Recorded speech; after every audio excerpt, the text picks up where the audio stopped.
اللہ تبارک و تعالیٰ کا بڑا کرم ہے کہ اللہ نے ہم سبوں کو امت مسلمہ میں پیدا فرمایا۔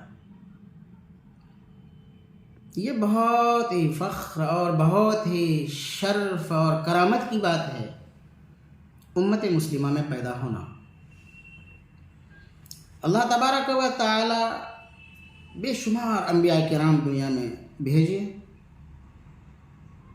ان میں سے ایک نبی جن سے نبوت چلی بلکہ اکثر انبیاء کرام انہی کی نسل سے آئے، جن کا نام نامی اسم گرامی ابراہیم علیہ السلام۔ یہ مہمان کے اتنے بڑے عاشق اور اتنے رسیہ تھے کہ کتابوں کو جب سامنے لائی جاتی ہے اور پڑھنے میں سامنے آتی ہیں تو پتہ چلتا ہے کہ یہ کتنے بڑے مہمان کے عاشق اور رسیہ تھے۔ صحیح بات یہی ہے کہ اس سے پہلے مہمان نوازی کا تصور نہیں ملتا۔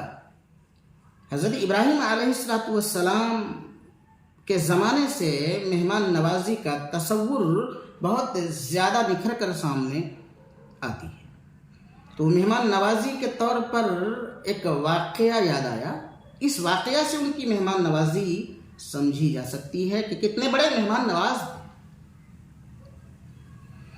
حضرت ابراہیم علیہ السلام بغیر مہمان کے کبھی کھانا نہیں کھاتے تھے۔ ایک مرتبہ فرشتے کی ایک جماعت پوری مستقل آئی اور اس بات کی بشارت لے کر آئی کہ آپ کے گھر ایک بیٹا پیدا ہونے والا ہے، یعنی حضرت سارہ کے بطن سے حضرت ابراہیم کے بیٹے حضرت اسحاق کے پیدا ہونے کی اور اس کی ولادت کی بشارت سنانے کے لیے آئے تھے۔ تو یہ بات سننے کے بعد کہا کہ اچھا، اس عمر میں اتنی بڑی عمر ہو گئی، اس عمر میں بھلا بیٹا پیدا ہو یا کوئی اولاد ہو، یہ بات تو سمجھ سے باہر ہے۔ تو فرشتہ نے کہا کہ ہاں ایسا ہی ہونے والا ہے۔ چنانچہ حضرت ابراہیم علیہ السلام اندر گھر کے تشریف لے کے گئے اور فوراً ایک بچڑا بھون کر تل کر پیش کیا، پوچھا بھی نہیں کہ آپ کہاں سے آئے، کیا ہیں نہیں ہیں۔ تو اس سے یہ بات سمجھ میں آتی ہے کہ اگر کوئی مہمان آئے تو مہمان کو پوچھا نہ جائے کہ آپ کیا کھانا چاہتے ہیں، کیا آپ کے لیے لائیں، کیا پسند کرتے ہیں، کیا آپ کا ذوق ہے، کیا آپ آپ کے مرغوبات کیا کیا ہیں۔ اس سلسلے میں کوئی بات نہیں کہی۔ اس سے پتہ یہی چلتا ہے کہ مہمان آئے تو مہمان کے سامنے فوراً بہتر سے بہتر انتظام کر کے پیش کر دیا جانا چاہیے۔ یہی ہوا، حضرت ابراہیم علیہ السلام نے پیش کر دیا، اور جب ہاتھ نہیں آگے بڑھا اور کھانا شروع نہیں کیے اور کھانا ہی نہیں چاہے تو یہ ڈرے اور کہا کہ آپ کھاتے کیوں نہیں؟ تو کہا کہ میں فرشتہ ہوں، میں کھاتا پیتا نہیں ہوں، ان چیزوں سے پاک ہوں، کھانے پینے سے، اس لیے میں آپ کو صرف بشارت دینے کے لیے آیا ہوں، آپ ڈریں نہیں، میں فرشتہ ہوں، میں تو قوم لوط کی طرف بھیجا گیا ہوں تاکہ اس کی قوم کو عذاب اور سزا میں مبتلا کر دیا جائے۔ چنانچہ حضرت ابراہیم علیہ السلام آگے جو واقعہ بیان کیا مہمان نوازی کا، من امن باللہ والیوم الآخر فلیکرم ضیفہ، حدیث میں آتا ہے کہ جو آدمی قیامت کے دن پر اور اللہ پر ایمان رکھتا ہے چاہیے کہ وہ اپنے مہمان کا اکرام کرے، بلکہ ایک روایت میں تو یہ آیا ہے کہ اکرمی ضیف ولو کان کافرا، کہ اگر مہمان اگر کافر بھی ہو تو آپ اس کا اکرام کیجیے۔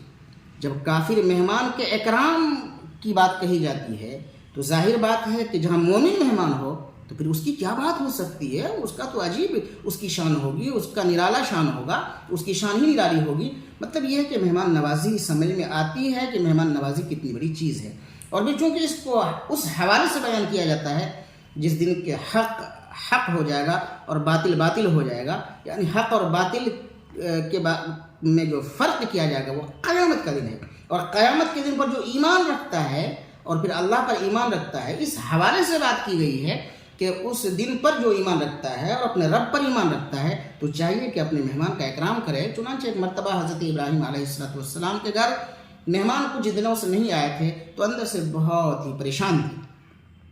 چنانچہ گھر سے باہر نکلے اور کسی مہمان کی تلاش تھی۔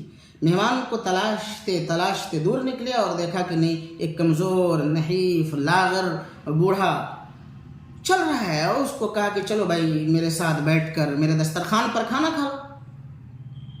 بطور مہمان کے اس کو پکڑ کے لایا اور دسترخوان بھی سجایا گیا، چن دیا گیا، انواع و اقسام کا کھانا اور طرح طرح کی نعمتیں تھیں۔ حضرت ابراہیم علیہ السلام کے ساتھ وہ کھانے میں شریک ہوا۔ حضرت ابراہیم علیہ السلام نے جب دیکھا کہ یہ بسم اللہ نہیں پڑھا تو اس نے کہا کہ اچھا بھائی بسم اللہ کیوں نہیں پڑھتے، بسم اللہ پڑھ لو۔ تو اس نے کہا کہ کیا ہے بسم اللہ، کون ہے اللہ، میں نہیں جانتا۔ تو حضرت ابراہیم علیہ السلام کو بڑی تکلیف ہوئی اور شدت تکلیف کی وجہ سے ان کو اپنے دسترخوان سے اٹھا دیا۔ چنانچہ وہ شخص باہر چلا گیا اور اتنے میں اللہ تبارک و تعالیٰ نے ایک فرشتہ بھیجا، اور فرشتہ آیا، کہا کہ ابراہیم تم نے یہ کیا کام کیا؟ تیرا رب یہ آدمی چونکہ دلدل میں، کفر کی دلدل میں بہت دنوں تک بلکہ پوری زندگی پھنسا رہا، لیکن پھر بھی اللہ تبارک و تعالیٰ نے اس کی روزی نہیں کاٹی، اس کو ہمیشہ رزق دیتا رہا، اور تم ایک وقت کا کھانا اس کو نہیں دے سکے، بخیلی سے تم نے کام لیا، یہ بات اچھی نہیں ہے۔ تو حضرت ابراہیم علیہ السلام کو یہ بات لگی اور باہر نکلے اور اس کا پیچھا کیا۔ پھر جب اس تک پہنچے تو پہنچنے کے بعد کہا کہ معاف کیجئے، آپ میرے ساتھ کھانا کھا لیجئے۔ کہا کہ نہیں، اب تو نہیں جا سکتا، پہلے بتاؤ کہ ماجرا کیا ہے، قصہ کیا ہے، کیا کہانیاں ہیں، کیا راز ہے، بتانا پڑے گا۔ چنانچہ حضرت ابراہیم علیہ السلام نے بتایا کہ راز یہ ہے۔ تو اس شخص نے سمجھا اور کہا کہ اچھا اتنا کریم ہے تیرا رب، تیرا اللہ اتنا کریم ہے جو مجھ جیسے کفر و شرک کرنے والوں کے بارے میں یہ کہہ کے بھیجا ہے۔ تو چلو جب اتنا ہی کریم ہے تو ہاتھ بڑھا لو اور مجھے ہاتھ بڑھا کر کلمہ پڑھاؤ، میں مسلمان ہونا چاہتا ہوں۔ چنانچہ یہی واقعہ حضرت ابراہیم علیہ السلام کی مہمان نوازی کا اس شخص کے ایمان لانے کا سبب بنا۔ پتہ چلا کہ حضرت ابراہیم علیہ السلام بڑے مہمان نواز تھے، اور مہمان نوازی عجیب و غریب طرح کی مہمان نوازی تھی۔ اس سے وہ آدمی ان کے دسترخوان پر دوبارہ آ کر کھانا کھایا اور مسلمان بھی ہو گیا۔ اللہ تبارک و تعالی ہم سبوں کو مہمان کی قدردانی کی توفیق دے۔